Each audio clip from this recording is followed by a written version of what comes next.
우리 인생을 살아갈 때 모든 사람의 공통된 소원이 있다면 연습도 반복도 없는 내 인생이 행복했으면 좋겠다 하는 생각을 가지고 살아갑니다. 그러나 우리 인생은 예기치 않은 어려운 일로 가다가 중간에 침몰하는 배처럼 주저앉는 사람도 많이 많고, 그리고 또 그 어려운 일들이 불행한 일로 변해버리는 그런 경우도 많이 경험하기 때문에 참 행복한 인생을 산다는 것은 쉬운 것은 아니라는 생각을 해봅니다. 그런데 행복을 연구하는 많은 사람들의 공통된 얘기는 바로 이겁니다. 불행한 일이 인생을 불행하게 만드는 것도 아니고, 행복한 일이 인생을 행복하게 만드는 것이 아니라, 그 문제가 일어날 때에 그 문제를 어떻게 받아들이느냐 하는 그 태도와 자세에 달려 있다고 그렇게 이야기를 많이 합니다. 특별히 커닝워크라는 학자는 성공하는 사람들을 찾아볼 때 그 사람들은 다른 사람과는 확실히 다른 면이 있습니다. 지능이 있든지, 특별한 기술이 있든지, 그리고 지식이 있든지, 그리고 삶의 태도가 있든지. 그런데 재미있는 것은 이 삶의 태도가 우리의 생각과는 다르게 무려 성공과 불행을 결정짓는 93%가 된다는 것입니다. 우리가 아니 저 사람 행복하게 살 거야 했던 지능이나 지식이나 지혜나 이 모든 것들은 7%밖에 되진 않고 어떤 삶의 자세로 임하느냐에 따라 달라진다는 것입니다. 그런 면에서 성경을 보면 우리가 어떤 일을 만날 때에 어떻게 그 문제를 대할 것인가 하는 부분을 성경에서 많이 말씀하고 있습니다. 특별히 시편 1편의 말씀을 보면 그 말씀은 이렇게 말씀합니다. 복 있는 사람은, 복 받는 사람은, 그 다음에 복 있는 사람은 저는 시냇가에 심겨운 나무처럼 시절을 쫓아 과실을 맺는다. 그렇게 되어 있습니다. 시절을 쫓아 과실을 맺는다. 우리 인생이 모든 시기마다 맺어야 될 복된 과실이 있습니다. 우리가 어려울 때도 맺어야 될 과실이 있고요. 그리고 우리가 잘 될 때에도 맺어야 될 과실이 있습니다. 맺어야 될 아름다운 열매로 말미암아 어려움을 더 복되게 만들고 자기에게 주어진 복된 기회를 더 아름다운 기회로 만드는 그런 사람이 되기를 주님은 원하시고 계십니다. 우리를 복 주시기를 원하시는 그 주님, 그 주님께서 오늘도 이 본문을 통해서, 이 말씀을 통해서 우리들의 태도와 자세, 하나님 말씀에 임하는 자세와 태도에 대해서 말씀하고 있습니다. 4가지 밭의 비유를 통해서 우리에게 말씀해 주십니다. 그렇다면 오늘 우리가 정말 행복한 삶, 우리가 행복하기를 원하셔서 우리에게 행복한 삶이 어떤 것인가 하는 것을 말씀하시는 바로 우리 주님의 음성을 들으면서 오늘 여러분이 어떤 문제에 만나고 어떤 상황 속에 있는지 모르지만 바로 하나님께서 주시는 그 말씀을 통해서 문제가 여러분의 인생의 걸림돌이 아니라 어떤 새로운 도약의 디딤돌이 되는 그런 체험들을 하는 귀한 시간이 되기를 바랍니다. 자, 어떻게 하면 복 있는 인생으로 살아갈까요? 첫 번째로 주님은 생명의 씨앗을 많이 뿌려줘야 됩니다. 생명의 씨앗이 우리 속에 많이 뿌려져야 된다는 것입니다. 11절에 이렇게 말씀합니다. 이 비유는 이러하니라. 씨는 하나님의 말씀이요, 즉 씨를 비유한 것은 하나님의 말씀이고 이 말씀은 생명의 씨앗이라는 것입니다. 우리 삶에 하나님의 말씀의 씨앗이 많이 뿌려져야 된다는 것을 주님은 말씀합니다. 모든 씨가 다 열매 맺는 건 아니죠. 아무런 씨나 내가 기대하는 것도 아닙니다. 우리가 즐겨 먹는 계란에도 유정란이 있고 무정란이 있습니다. 여러분 잘 아신 대로 유정란은 수탉과 함께 있으면서 낳은 알을 우리 유정란이라고 그러고, 무정란은 암탉 혼자서 알을 낳은 것을 무정란이라고 그럽니다. 근데 이 둘의 차이가 있습니다. 똑같아 보이는데 이 차이가 뭐냐? 품으면 유정란은 병아리가 나오지만 무정란은 아무리 품어도 병아리가 나오지 않습니다. 이 둘의 차이는 생명의 차이가 있다는 것을 보게 됩니다. 이것뿐 아닙니다. 2006년에는 2000년 된 대추 야자시에서 싹이 트면서 세상을 놀라게 했습니다. 로마군의 마지막까지 항쟁하면서 살았던 960명이 최후를 마친 이 마사다라는 이곳에서 발견된 대추 야자시 씨앗에서 이 이스라엘 학자들이 여기서 발화시켜서 그리고 싹을 틔우는 데 성공했다고 뉴욕타임즈가 보도했습니다. 이거는 어디 거기만 제한된 것은 아닙니다. 중국에서도 천년 전에 천년 묵은 연꽃 씨앗이 발아 있다고 얘기했고, 우리나라에도 함안에 가면 성산산성이라고 하는 곳에 700년 묵은 씨앗이 발견되었는데, 이것을 발아해서 아라홍련이라고 그렇게 불려진다고 합니다. 어떻게 오래되고 죽은 것 같은 씨앗에서 이 환경이 맞을 때에 발아되고 싹이 트고 그리고 열매가 맺을 수 있을까요? 이 씨앗 속에는 생명이 있기 때문입니다. 생명이 없는 것은 아무런 열매를 맺지 못합니다. 여러분, 인생을 살아가면서 무엇인가를 품고 살 겁니다. 아마 여러분 마음속에 원한을 품는 사람도 있고, 섭섭함을 품은 사람도 있을 거고, 또 염려를 품은 사람도 있고, 무언가를 품어서 살아갑니다. 그런데 내 속에 품지 말아야 될 품으면 나는 서서히 죽어갑니다. 내 안에서 죽어갑니다. 나도 모르게 마음의 절망과 낙심이 찾아오게 되고, 소망을 잃어버리면서 서서히 나도 모르게 죽어버리고, 내 속에 입술에서 나오는 표현이 죽겠다, 못 살겠다는 표현이 계속 나오는 것, 바로 이런 사람은 살아있지만 죽은 거나 마찬가지입니다. 그러나 내 속에 생명을 품고 있으면, 내 속에 부정적인 환경과 여건과 상황이 있다 할지라도 부정적인 말이 나오지 않습니다. 여기는 새 소망이 있습니다. 그리고 할 수 있겠다, 감당할 수 있겠다, 이런 어떤 마음들이 내 속에 일어나면서 이 생명력이 있는 씨앗이 내 속에서 계속 발아하면서 소망이 싹 트는 것을 보게 됩니다. 이 살아나는 것입니다. 바로 이것이 성경은 말씀이라고 얘기합니다. 하나님 말씀이 내 속에 많이 심겨질 때에 우리를 구원하시는 그 구원의 능력이 바로 이 말씀 속에 있다고 말씀합니다. 베드로전서 1장 23절 보니까 이렇게 말씀합니다.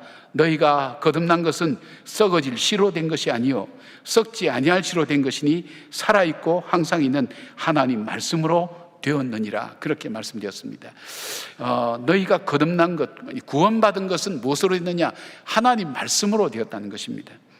우리가 영원한 생명, 즉 구원은 바로 썩지 않을 씨로 된 것인데, 살아있는 하나님 말씀으로 인해서 우리에게 구원이 주어졌다고 말씀합니다.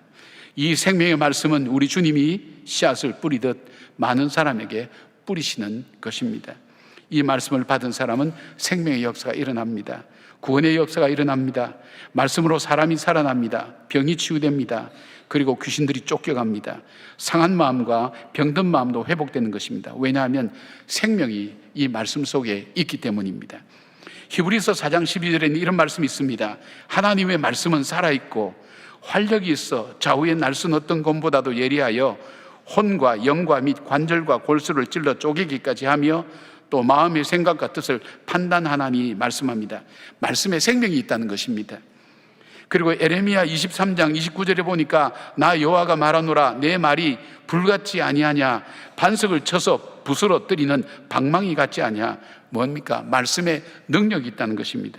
누가복음 7장에 보면 우리가 이미 나눈 것처럼 백부장이 예수님께 간청합니다. 말씀만 하십시오. 그러면 내 종이 낫겠나이다. 그 믿음을 주님께서 칭찬하셨습니다. 그 시로 그 종이 낫다고 말씀하고 있습니다. 그리고 이어서 나오는 나인성 과부의 아들이 죽었을 때도 예수님께서 내가 내게 말하노니 일어나라 할 때 그 청년이 살아서 일어났습니다.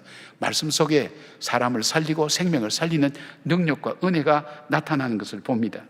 여러분, 우리가 전설의 고향 같은 이 놀라운 기적을 믿는 이유가 뭘까요? 이것이 사실이라고 우리가 받아들인 이유가 뭘까요? 바로 우리에게는 믿음이 있기 때문입니다. 그러면 우리 속에 참 중요한 것은 이 믿음이 우리에게 참 중요합니다. 그 믿음은 어디에서 구할 수가 있습니까? 로마서 10장 17절에는 이렇게 말씀합니다. 그러므로 믿음은 들음에서 나며 들음은 그리스도의 말씀으로 말미암느니라. 이 믿음은 그리스도의 말씀으로 우리에게 주어진다고 했습니다. 나는 믿음이 없어 안 믿어져 하는 분들에게 있어서는 어떤 일이 일어나야 됩니까?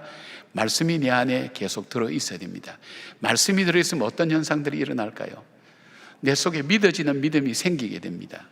이 말씀은 여러분에게 말씀드린 하나님 말씀은 이 안에 능력이 있고 생명력이 있기 때문에 사람을 살립니다. 새롭게 만듭니다. 회복시키는 힘이 바로 이 말씀 속에 있습니다. 그래서 말씀을 내가 품고 살아야 됩니다. 말씀이 내 안에 가득해야 됩니다. 그럴 때 내 속에 생각과 내 마음이 점점 바뀌어지고 새로워지고, 그리고 바로 싹이 틀 수 없는 곳에 싹이 트는 놀라운 생명력의 역사가 일어나는 것을 보게 됩니다. 하나님 말씀을 품는 것이 왜 중요한가? 이 말씀 속에는 능력이 있습니다. 여러분, 우리가 모든 것은 우리에게 능력이 있어야 가능합니다. 시력이라 그러지 않습니까? 볼 때도 보는 힘이 있어야 볼 수 있습니다. 청력, 우리가 어떤 일에도 이 듣는 힘이 있어야 됩니다. 힘이 있어야 우리가 일을 할 수가 있습니다. 내 속에 다시 일어서고 다시 시작하고 싶다는 그 마음이 아무에게나 주어질까요? 내가 마음 먹는다고 결심한다고 저절로 주어질까요? 내가 내 인생 행복하게 살아봐야지, 그렇게 한다고 해서 행복하게 사라지는 내 마음속에 그런 마음이 들어올까요? 우리는 세상 일을 만나면 절망스러운 일밖에 우리 속에는 찾아오지 않습니다. 여러분, 저녁 9시 뉴스를 보면서 행복해하는 사람 저 본 적이 없습니다. 온갖 요즘 들려지는 소식을 한번 들어보십시오. 염려와 근심과 걱정거리만 우리에게 가득 안겨다 주고 그걸 안고 그냥 잠자리 들어갑니다. 그걸 일상처럼 살아갑니다. 그러니까 우리 속에서 새로운 소망이 없습니다. 소망 없이 살아갑니다. 그냥 예수 믿지만은 생명력 없는 삶을 삽니다. 그냥 말씀은 말씀이고 내 생각은 내 생각이고 상황은 상황이고 돈은 돈이고 따로따로 그렇게 살아갑니다. 이것이 생명이기에 쓰임받아서 내 인생이 낭비되지 않고 복되게 살 수 있는 힘을 주는 것이 바로 말씀 속에 있습니다. 다시 살아날 생각, 다시 시작할 생각, 그리고 내 삶에 부정적이고 그리고 나에게 잘못된 영향을 주는 것을 하나씩 말씀이 들어올 때 빠져나가게 됩니다. 그리고 말씀 속에 주는 것은 분별력입니다. 여러분, 우리는 우리의 인생의 어려움 뭡니까? 몇 번 말씀드렸지만 말씀은 분별하지 못하는 데서 오지 않습니까? 우리가 유혹에 빠졌다, 시험에 빠졌다는 것은 이미 그것으로 인해서 딱 올가미가 잡혔을 때 그때서야 알게 됩니다. 그때는 이미 많은 걸 잃어버리고 난 다음입니다. 근데 이걸 미리 분별하는 방법이 없을까요? 말씀을 내 마음속에 품고 다닐 때에 이것에 대한 실체를 분별하는 지혜가 바로 이 말씀 속에 있습니다. 분별하고 깨닫게 됩니다. 그리고 무엇입니까? 다시 시작하고 싶을 때 어떻게 시작해야 될지의 지혜가 바로 이 말씀 속에 있습니다. 그래서 여러분 어떻게 해야 될까요? 말씀을 많이 품으시기를 바랍니다. 말씀을 많이 들으시고 말씀을 많이 읽으시고 말씀의 대화가 이루어질 때에 우리 속에 소망과 새롭게 시작하는 능력이 우리에게 일어나는 것을 보시기를 바랍니다. 내가 나를 새롭게 한다고 해서 새로워집니까? 내가 나를 좀 새롭게 해야 될 것 같아. 내가 인생을 달리 살아야 될 것 같아. 결심한다고 새롭게 사라집니까? 그렇지 못합니다. 내가 정말 새롭게 살겠습니다. 말씀이 내 속에 들어올 때는 내가 새롭게 살고 싶지 않아도 그 말씀이 나를 새롭게 만듭니다. 새로운 눈으로 인생을 보게 만들고 새로운 관점으로 보게 만들고 새로운 마음으로 새로운 각오로 인생을 살아갈 수 있는 그 힘과 능력이 이 말씀 속에 나타나기 때문에 말씀을 내 안에 많이 품어야 됩니다. 말씀 가득한 삶이 되기를 주님의 이름으로 축복합니다. 두 번째로 하나님께서 우리 주님께서 하신 말씀은 복된 인생을 살기 위해서는 온전한 열매를 맺을 때까지 인내하며 어려움을 잘 극복하라고 말씀합니다. 근데 여기에 성경에서는 이 어려운 부분을 3가지 정도 주님께서 말씀하고 있습니다. 이 이야기를 주님께서는 밭에 대한 비유로 우리가 4가지 밭에 대한 얘기를 하는데 이 3가지 어려움을 극복해야 될 부분은 뭐냐면 씨앗이 떨어졌을 때 어디에 떨어졌느냐 하는 것을 말씀하시면서 우리의 마음밭이 어떻게 돼야 될 것인가, 또 이 말씀이 나에게 주어졌을 때 어떻게 그 말씀을 받아야 될 것인가 하는 것을 이 말씀을 통해서 비유를 통해서 우리에게 전해줍니다. 첫 번째로 이 찾아오는 어려움은 영적인 어려움을 잘 극복해야 됩니다. 5절에 보니까 씨를 뿌리는 자가 그 씨를 뿌리러 나가서 뿌릴새 더러는 길가에 떨어짐에 밟히고 공중의 새들이 먹어버렸고, 그리고 주님께서 9절부터 15절까지 해설을 해주십니다. 해주시는데 12절 말씀 속에 여기에 대한 해설이 이렇게 됩니다. 길가에 있다는 것은 말씀을 들은 자니 이에 마귀가 가서 그들이 믿어 구원을 얻지 못하게 하려고 그 말씀을 그 마음에서 빼앗는 것이요, 그렇게 말씀하고 있습니다. 주님께서 우리가 구원을 받지 못하도록 마귀가 우리 마음속에 말씀을 빼앗아 간다고 그렇게 말씀합니다. 여러분이 체험했던 체험하지 않았던 알든 모르든 우리가 예수를 믿는다는 것은 영적인 세계를 여러분이 접하는 겁니다. 그런데 우리로 하여금 말씀을 듣고 우리 속에 생명 있게 하나님 창조하신 원래의 아름다운 모습을 살지 못하도록 끊임없이 방해하고 우리를 넘어뜨리고 하는 존재가 있습니다. 바로 그것이 마귀라는 존재입니다. 이 마귀는 우리에게 무슨 이 복음을 가진 것 때문에 하나님의 축복을 받은 생명의 씨앗을 가진 것 때문에 끊임없이 우리를 공격해서 그것을 우리 속에서 벗어버리게 만듭니다. 그래서 표현이 그렇습니다. 발에 밟히고 새들이 쪼아먹는다고. 그렇게 비유한 것은 뭐냐면 이 마귀가 와서 우리로 하여금 이 말씀이 우리 속에서 생명력 있게 발화되지 못하도록 아예 그것을 빼앗아간다는 것입니다. 그러니까 어떻게 얘기합니까? 우리가 정신 차려야 되는 것입니다. 베드로도 한때 그런 적이 있었습니다. 그가 순간적으로 자기의 앞에 닥친 위기 때문에 예수님이 보는 앞에 예수님을 부인했습니다. 그리고 그가 닭 울기 전에 3번 나를 부인하리라는 주님의 말씀이 생각나서 그가 나가서 통곡했습니다. 내려오는 교회에 내려오는 여러 가지 이야기를 들어보면 베드로는 닭이 울 때마다 그때마다 통곡했다고 그렇게 전해지고 있습니다. 그런 베드로가 자기가 겪었던 일들을 경험을 통해서 베드로전서 이 5장 8절에 이렇게 우리에게 권면합니다. 근신하여 깨어라. 너희 대적 마귀가 우는 사자같이 두루다니며 삼키자를 찾나니라고 말씀합니다.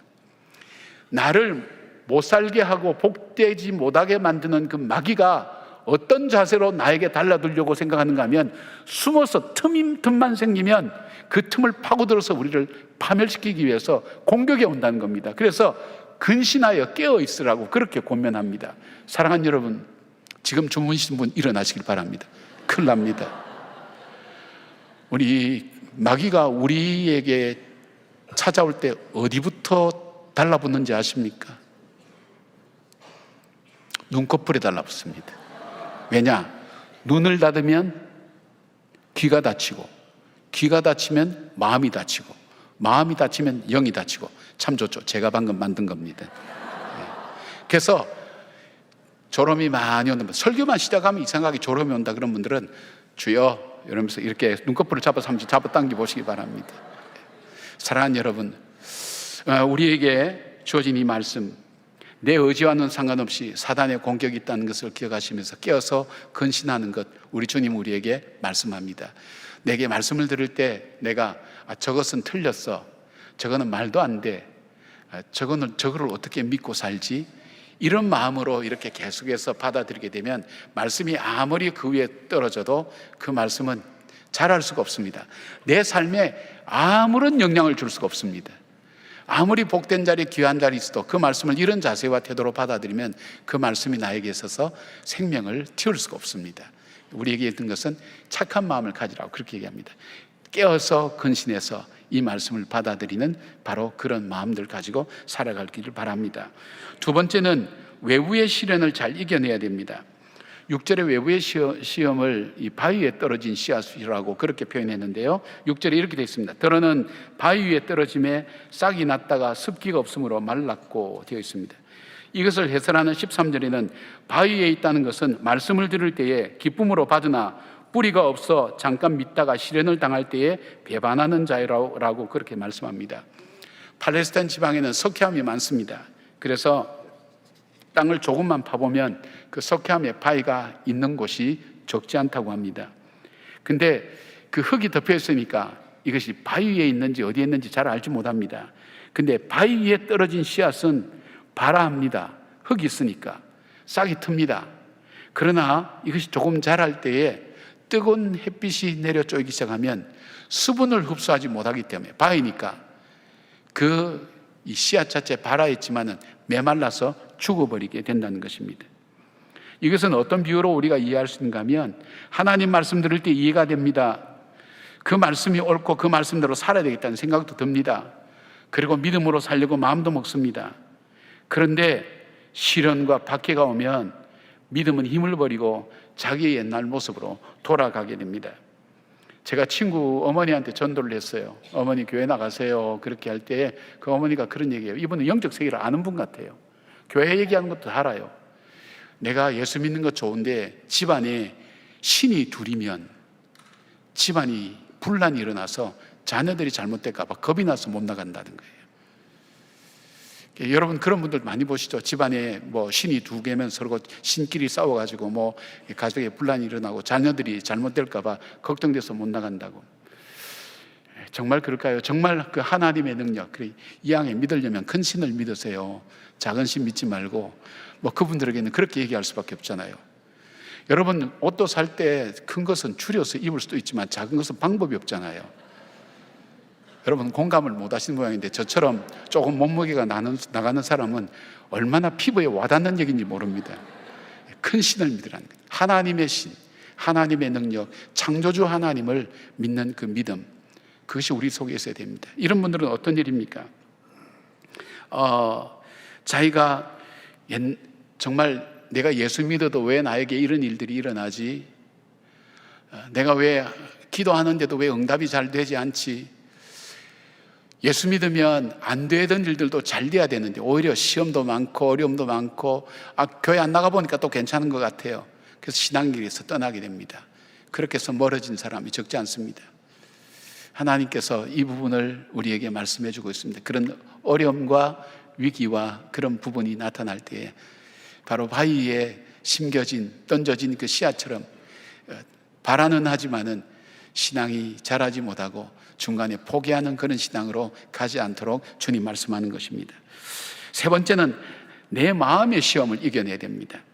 7절에 이렇게 말씀합니다. 더러는 가시떨기에 떨어짐에 가시가 함께 자라나 기운을 막았고, 이 말씀을 설명하는 14절은 가시떨기에 떨어졌다는 것은 말씀을 들은 자이나 지내는 중 이생의 염려와 재물과 향락의 기운이 막혀 온전히 결실하지 못하는 자요, 그렇게 말씀합니다.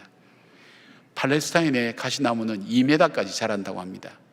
그래서 전쟁사에 보면 이스라엘 백성이 전쟁을 할 때, 적군이 전차를 타고 올 때 이 가시나무를 꺾어서 이 길에 놓아둠으로 인해서 전차들이 오지 못했다 그래요. 그런 기록들이 있어요. 그만큼 가시가 번성하고 잘 자랍니다. 그러니까 영양분을 빨아당겨서 주변에는 땅이, 식물이 자라지 못하도록 한다는 것입니다. 자, 이미 가시밭에 떨어진 씨앗, 토양이 좋기 때문에 잘 자랍니다. 잘 자랍니다. 그러나 더 이상 자라지 못합니다. 그래서 옛 모습 그대로 살아갑니다. 신앙에 열매가 없어요. 열매를 못 맺는 거예요. 성경에 보면 열매가 두 가지예요. 성품의 열매와 전도의 열매가 있어요. 성품의 열매를 못 맺는 거예요. 생각하는 사고의 틀이 예수 믿기 전하고 별 차이가 없어요. 똑같아요. 보는 관점이 별로 변화가 없어요. 신앙의 변화는, 믿음의 변화는 관점의 변화입니다. 보는 관점이 달라지는 겁니다. 그런데 이 관점이 옛날하고 똑같아요. 이 프레임 틀이 전혀 변화가 없어요. 그 다음에 습관이 바뀌질 않아요. 내가 세상에서 했던 습관이 다른 거예요. 내가 밖에서 사장님인데 교회 와서도 사장님 같은 마인드를 가지고 살아가는 거예요. 섬김이라는 게 없는 거예요. 성령의 열매, 성품의 열매가 맺혀지지 않는 거예요. 그러니까 어떻게 해요? 상처와 아픔을 서로 안고 주고받고 그렇게 하는 경우가 있습니다. 전도의 열매를 맺지 못합니다. 열매를 맺지 못해요. 왜요? 무언가 막고 있어요. 그게 뭘까요? 이생의 자랑, 안목의 정욕, 육체의 정욕이 자기 마음을 좌지우지하고 있어요.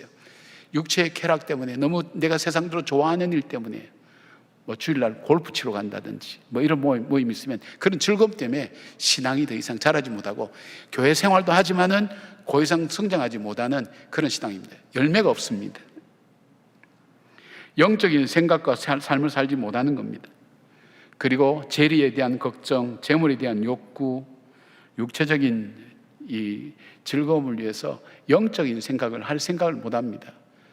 말씀 보고 기도하고 정말 하나님 앞에 살아야 되겠다는 그런 생각을 하지 못하게 만든다는 것입니다. 여러분, 이런 시험들, 어려움들이 다가올 때 어떻게 해야 될까요? 말씀을 붙들어야 됩니다. 말씀을 붙들어야 됩니다. 우리 예수님도 처음 공생애 시작할 때 광야에서 마귀의 시험을 받았습니다. 우리가 예수 믿으면 시험이 없다고 생각하시면 안 됩니다. 예수님도 시험을 받으셨습니다. 근데 예수님께서 어떻게 이 시험을 물리치셨는가? 첫째, 시험을 물리칠 능력이 있었습니다. 시험을 물리칠 지혜가 있었습니다. 분별력이 있었습니다.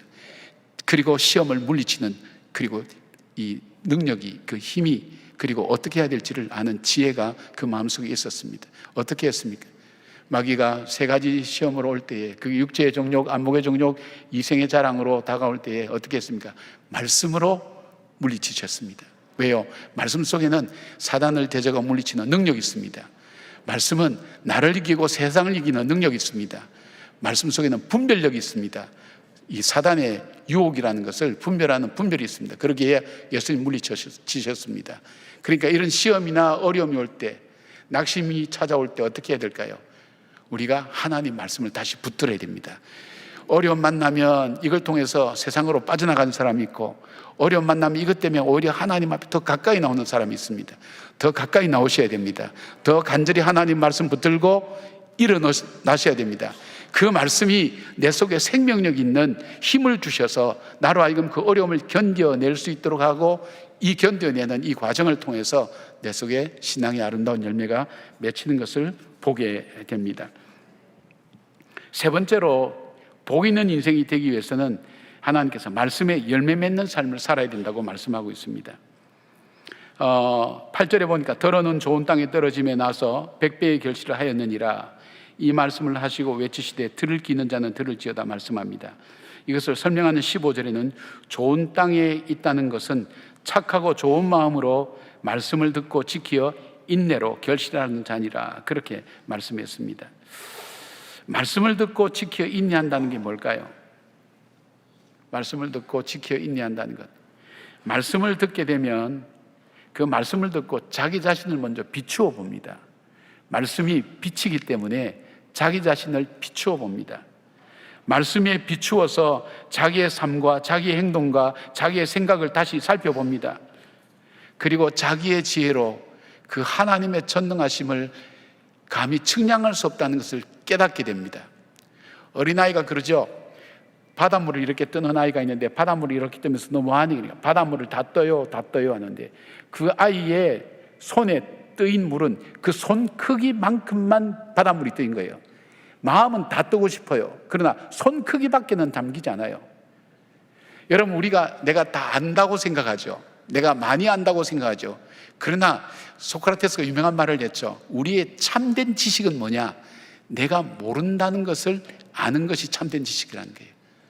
아는 것이 얼마 되지 않아요. 요즘 우리가 누가 그래요? 요즘 쏟아지는 정보에 요즘 밝은 사람도 3%나 4%를 넘지 못한다 그래요. 그만큼 새로운 정보들이 얼마나 많이 일어나는지 모릅니다. 새로운 용어들이 얼마나 많은지요. 새롭게 세워지는 이론들과 이런 부분들이 얼마나, 우리 AI라는 이런 표현 언제 들어보셨나요? 챗GPT 같은 거 언제 들어보셨나요? 이런 새로운 정보들이 암낭아들 성보들이 막 쏟아져 들어옵니다. 다 알지 못합니다. 앞으로 우리가 모르는 것이 무궁무진합니다.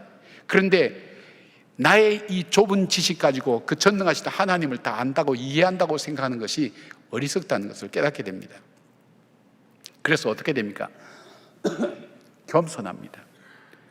그리고 하나님의 지혜를 구합니다. 말씀이 그 속에 들어가기 시작하면, 말씀을 품기 시작하면.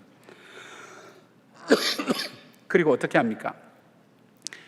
예수님 앞에 베드로가 무릎 꿇고 나는 죄인입니다, 나를 떠나소서 하는 그런 겸손한 마음이 그 마음속에 찾아옵니다. 그리고 주님을 보는 눈이 열리기 시작합니다. 그리고 자기 자신을 돌아보면서 하나님 앞에서 자기 삶을 새롭게 사는 그 관점의 변화가 일어나는 것을 보게 됩니다. 그러면서 뭐가 바뀐지 압니까? 시간 사용과 물질 사용이 달라지고 인간관계가 바뀌어집니다. 어떤 의미에서 신앙이 성숙했다, 신앙이 예수를 믿고 변화됐다는 것은 크게 세 가지 관점에서 볼 수 있습니다. 물질 사용이 달라집니다. 물질 쓰는 것은 하나도 변치 않고 예수 믿었다, 거짓말입니다. 시간 사용이 변하지 않는데 내가 예수 믿고 변화됐다, 그것도 거짓말입니다. 인간관계, 사람을 대하는 관계 하나도 변하지 않고 옛날 모습 그대로 살아갔는데 변했다? 아닙니다. 실제 삶의 변화가 와야 됩니다. 실제 삶의 변화는 물질 사용과 그리고 시간 사용과 그리고 인간관계의 변화가 일어납니다. 실제적으로 일어납니다. 그렇게 해서 삶이 새롭게 되는 것입니다. 내가 내 인생을 새롭게 한다고 새롭게 살 수가 없습니다.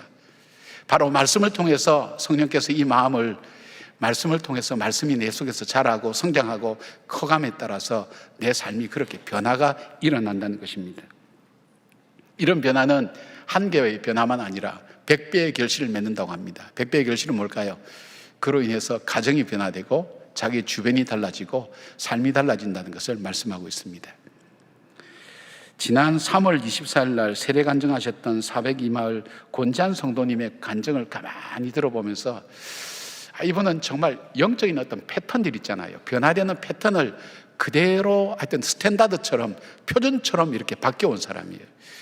이분의 그 간증을 제가 한번 요약해 드리면서 한번 우리가 말씀을 나눠보도록 하겠습니다. 이분은, 이 권지한 성도님은 2020년부터 조그만 회사를 차렸다가 이 코로나로 인해서 22년부터 회사의 존폐가 휘청되는 어려움을 겪게 되었습니다. 그래서 9월부터는, 작년 그러니까 9월이죠. 9월부터는 살아서 뭐 하나는 생각이 그 마음속에 찾아오기 시작했습니다.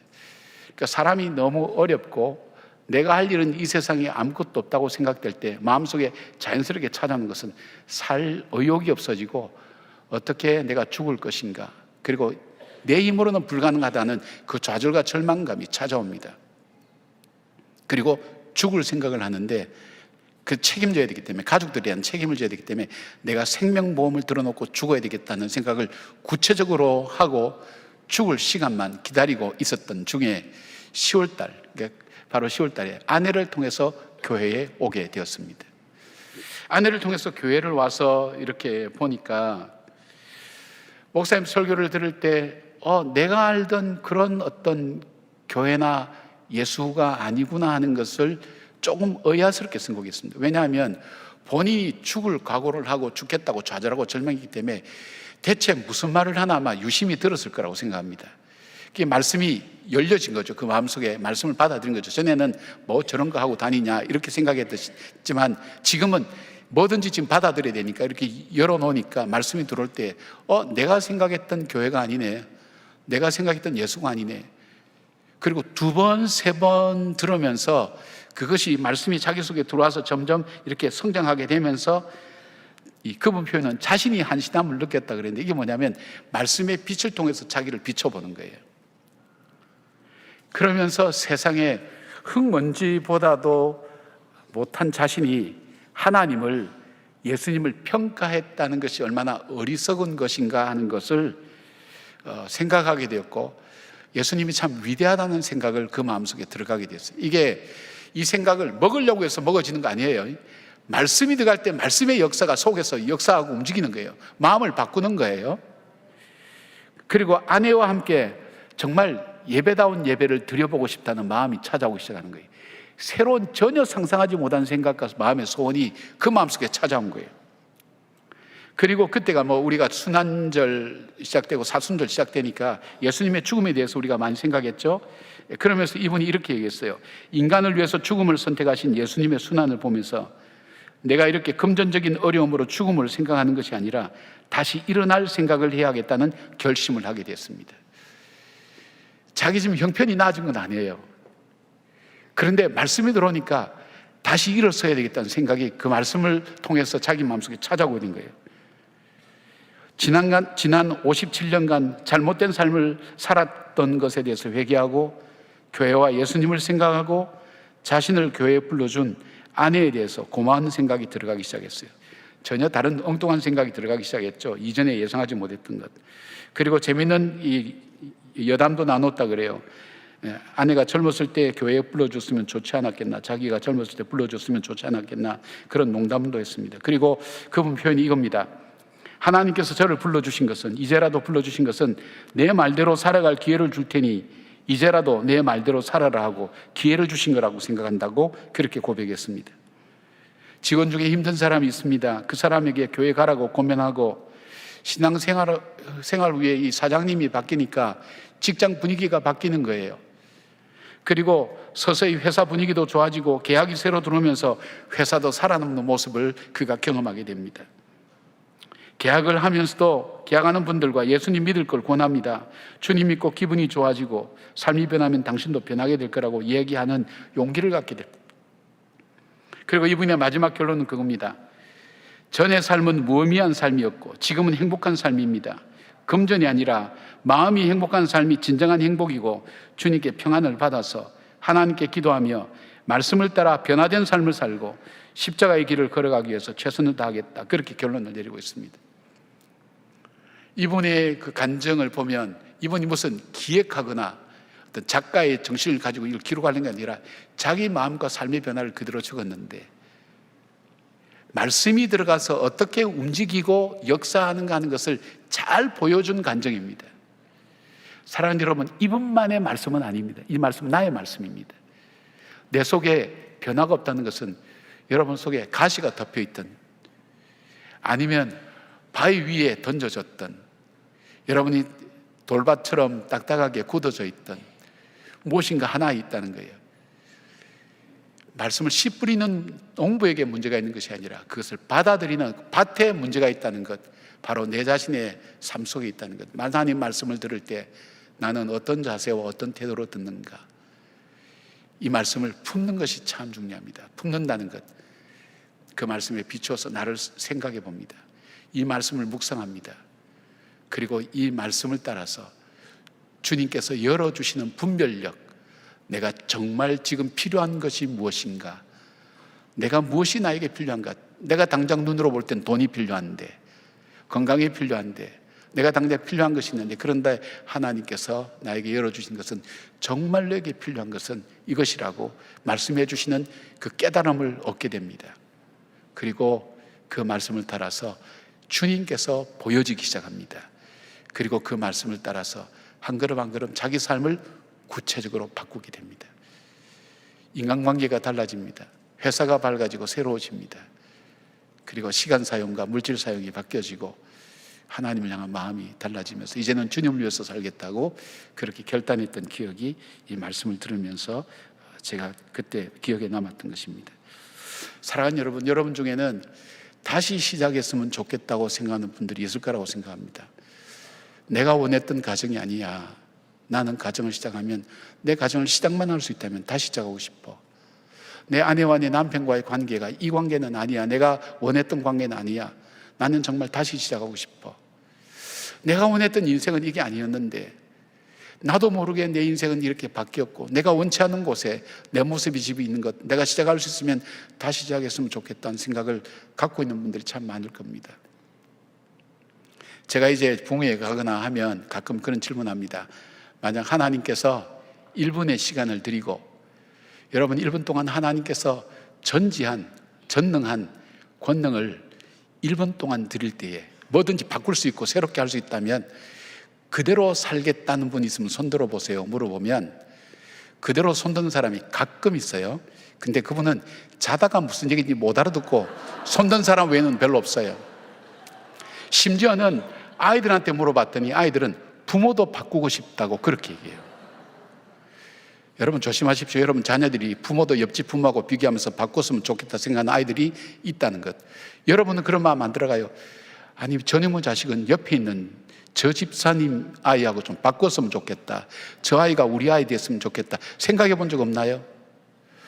저 사람이 내 신랑 같으면 얼마나 행복할까. 저 아내가 내 아내라면, 저 사람이 내 아내라면 얼마나 좋을까. 바꿔보고 싶다. 그런데 어떻게 시작해야 될지 모르잖아요. 진정한 시작은 어디서부터 돼요? 내가 할 수 있는 게 아니에요. 하나님이 하셔야 돼요. 바로 생명의 씨앗을 우리 마음에 품어야 돼요. 말씀이 여러분의 삶을 움직이고 말씀이 이끌어가면서 그 말씀이 내 발의 등이 되고 내 길에 빛이 되는 하나님의 말씀의 능력과 은혜가 되어서 여러분 삶이, 여러분 마음이 옥토 같은 마음이 되어서 그 말씀을 잘 받아서 아름답게 그 말씀에 생명력 있는 새로운 삶이 시작되는 귀한 축복의 역사가 여러분 속에 있기를 주의 이름으로 축원합니다. 아멘. 기도하겠습니다.